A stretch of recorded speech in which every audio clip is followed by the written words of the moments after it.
What if the one thing standing between you and the life you deserve was a conversation you have never had with yourself? Not with your therapist, not with your best friend, not with your husband or your mother, with you. This is the story of a woman who was slowly disappearing not from the world, but from herself, and how 15 quiet minutes every single morning brought her back from the edge of losing everything. If you have ever felt like you are living someone else's life, keep watching, because what happened to this woman might change how you see yours. Her name was Nadia, 41 years old, a senior manager at a respected company, a mother of 2 young boys, a wife of 12 years to a man named Daniel, who, by any measure, was decent and hardworking. From the outside, Nadia's life looked like a success story. But every Sunday night, without fail, a dark weight settled on her chest, a heaviness that had no name. She would lie awake beside Daniel, listening to the silence of the Sion house, and feel a terror she could not explain. Is this it? Is this all there is? She wasn't ungrateful. She knew she had more than most people, and that knowledge made the emptiness worse, because she had no right to feel this way. Or so she told herself. She threw herself into work. She volunteered at her son's school. She redecorated the kitchen. She downloaded productivity apps and deleted them.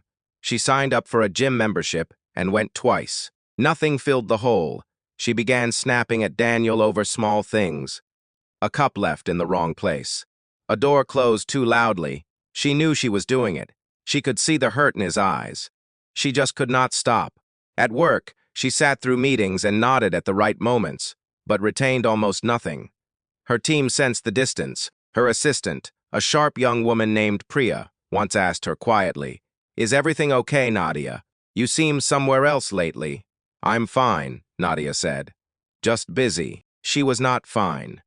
It happened on Tuesday. Nadia was alone in her car in the company parking lot. She had arrived 15 minutes early, something she never did, and simply sat there, engine off, hands in her lap. She could not make herself go inside. For the first time in years, she did not perform. She did not prepare her face. She just sat, and in that stillness something cracked open. She started to cry, quietly at first, then deeply, the kind of crying that comes from a place that has been sealed for a very long time. When it passed, she sat in the silence and asked herself the most honest question she had avoided for years. What do I actually want from my life? She had no answer. That evening, while clearing out a drawer, she found an old journal her sister had gifted her 2 birthdays ago. Still wrapped in its packaging untouched, she unwrapped it.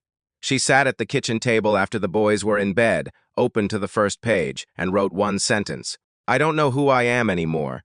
Then she kept writing. She wrote for 20 minutes that first night. She didn't plan it. She didn't outline.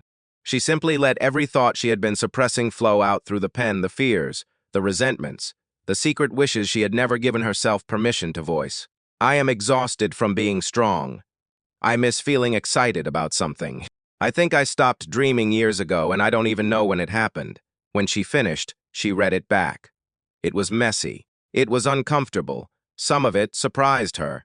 But it was true. Every word was completely, undeniably true. And there was something powerful about seeing her own truth written in her own handwriting, as if it finally existed, finally mattered, finally had a place to live. She slept that night in a way she hadn't in months. The next morning, she woke up 20 minutes before her alarm. She made tea. She opened the journal, and she wrote 3 pages. Not a diary entry, not a to-do list. Just a raw, honest conversation with herself about what she was feeling, what she was afraid of, what she truly wanted underneath all the noise. She did it the next morning, and the morning after that. By the end of the first week, she had written 21 pages, and she noticed her mind was quieter during the day. The constant background anxiety, the low hum of dread that had followed her everywhere, it was softer. Not gone, but softer. In the second week, something shifted with Daniel. One morning after writing, Nadia walked into the kitchen and looked at her husband, really looked at him for the first time in a long time. He was making coffee, unaware of her watching. He looked tired. He looked like a man who had been quietly lonely too. She walked up behind him and said, "I think I owe you an apology." He turned around slowly. "I've been absent," she said. "Not just lately for a while. I've been so deep inside my own head that I stopped seeing you. I'm sorry." Daniel set down the coffee and was quiet for a moment. "I thought you didn't want to be here anymore," he admitted. "I didn't know how to ask." They talked for 2 hours that morning. The boys were still asleep. The house was still. And in that conversation, honest, imperfect, long overdue, something between them began to mend. Nadia later understood why the journal had made that conversation possible. She had spent 2 weeks practicing honesty on the page, writing what she actually felt instead of what she was supposed to feel. So when it was time to speak, the words were already waiting. At work, her team noticed a change, too. She was more present in meetings. She made decisions with more calm. Priya told her one afternoon, "I don't know what you've been doing differently, but whatever it is, it's working." On the 30th day, Nadia sat down and read everything she had written. It was like reading the story of someone waking up slowly from confusion and fear and silence toward something clearer and steadier and more true. She had discovered things about herself she had buried for years, that she had given up a love of painting when the boys were born and never gone back to it, that she had been carrying guilt about her career ambitions, as though wanting success made her a bad mother. That underneath the exhaustion, there was still a woman with dreams, real, specific, beautiful dreams, who had simply been waiting for permission to exist.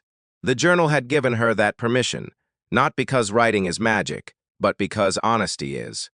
And the journal was the one place in her life where she could be completely, courageously honest with no audience, no judgment, no performance required. She bought a new journal that same afternoon. Nadia did not find a new job. She did not move to a new city. She did not overhaul her entire life. She found a pen, a blank page, and 15 minutes before the world woke up. That was enough to begin. Here is your challenge, the same one Nadia gave herself on that quiet Tuesday night. Step 1. Find a notebook. Physical, not digital. There is something about the act of writing by hand that slows the mind and opens the heart in a way that typing simply does not. Step 2. Tomorrow morning. Before you check your phone, before the noise begins, sit down and write 3 pages. Anything that is in your head, your worries, your wishes, your anger, your hope. Do not edit. Do not judge. Just write. Step 3. Do this every single morning for 30 days. Not most mornings. Every morning. By day 30, you will not be the same person who started on day 1. Not because something outside of you will have changed, but because you will finally know what is inside of you.